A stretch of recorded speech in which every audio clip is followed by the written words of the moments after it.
சீமானை அசிங்கப்படுத்த நினைத்து விஜயலட்சுமியிடம் செருப்படி வாங்கிய தாவேகாவினர் எனும் தலைப்பில் தான் இந்த காணொலியை நம்ம காண இருக்கோம். நடிகை விஜயலட்சுமி கன்னடத்திலிருந்து வந்த அவர்கள் இங்கு மிகப்பெரிய பிரச்சனைகளையும் பூதாகர செய்திகளையும் உருவாக்கி வைத்திருந்தாங்க.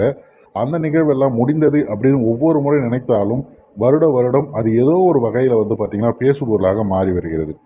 அந்த வகையில் சமீபத்தில் நாம் தமிழர் கட்சியுடைய தலைமை ஒருங்கிணைப்பாளர் சீமான் அவர்களோட அவரை இணைத்து வைத்து பேசுவது, ரொம்ப தரக்குறைவாக சொல்வதுங்கிற செயலை மீண்டும் ஆரம்பிச்சிருந்தாங்க. இதற்கு முன்பு இந்த செயலை செய்து கொண்டிருந்த திமுகவினர், இப்போ செய்கிறவங்க தாவேகாவினர். இதுவே அவர்கள் இருவருக்குமான எந்த மாற்றமும் இல்லை அப்படிங்கிறத மக்கள் புரிந்து கொள்ளணுங்கிறதுக்காக பதிவு செய்கிறோம்.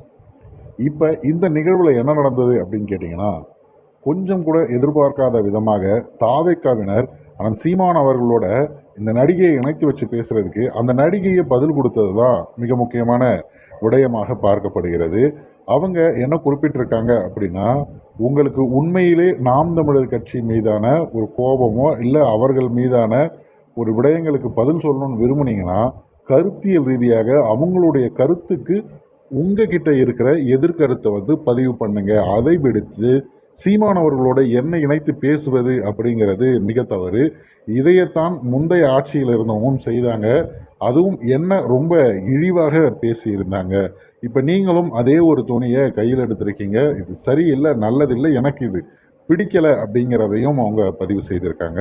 நிச்சயமாக யாருக்கும் இது பிடிக்காது. இன்னும் சொல்லப்போனால் ஒரு கேஸ் நடந்து அந்த கேஸ் முடிஞ்சு அதோடு அந்த விஷயத்தை பேசக்கூடாதுன்னு கடந்து போனதை மீண்டும் எடுத்து பேசுவது கூட அஃபென்ஸில் வரும். அந்த பேசக்கூடிய சின்ன சின்ன தம்பிகள் என்ன வேணால் ஆகலாம். அவர்களையும் கைது செய்கிற சூழல் கூட ஏற்படலாம். இந்த புரிதல் கூட இல்லாமல் என்னோட தலைவனை அசிங்கப்படுத்துகிறேன், நான் என்ன வேணால் பேசுவேன்றாங்க. தலைவனை அசிங்கப்படுத்துகிற அளவிற்கு நாம் தமிழர் கட்சி பேசிய விஷயங்கள் என்னன்றதை ஆராய்ந்தாலே உங்களுடைய அறிவு மேம்படும், அரசியல் தெளிவு கொஞ்சமாவது வரும் அப்படிங்கிறத சொல்லி இந்த காணொலியை நம்ம நிறைவு செய்கிறோம்.